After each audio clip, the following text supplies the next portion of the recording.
the biggest thing was trying to teach them the difference between want and need Mm, and instant gratification and saving for the future, like Kelly talked about, yeah. And I remember a specific story or experience when we had just three of our kids were little, and we took them to Disneyland, and they had earned money so that they would have enough money to buy one souvenir. Hmm. And our little daughter, everything, I think she was 3 at the time, everything she saw she wanted, you know. And we Sure. knew that she, like, there had to be other things that she would want more than the first things that she saw. And I remember we said, well, let's take a picture of you with this one. And then at the end, then you can look through all of them and decide what you want.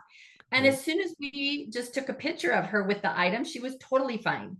Oh, That funny. was enough to satisfy her, even from like at the age of 3, and we Yeah. ended up with a lot of pictures, Yeah. and she ended up finding something she wanted at the end. That was the best idea. But it was that idea of, I see something and I want it. Like our other Yeah. son, I was teasing him. When we asked him, actually it was Brock, when we asked him, what do you remember about us teaching you about finances? He said, well, I heard no a lot.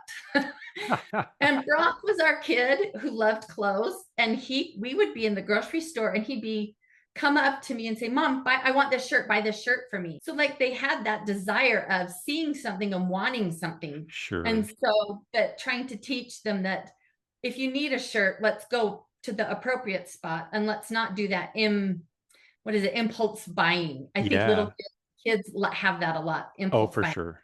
Yeah. Yeah. And that's normal. Don't we all have that? We all have Oh, impulse buying.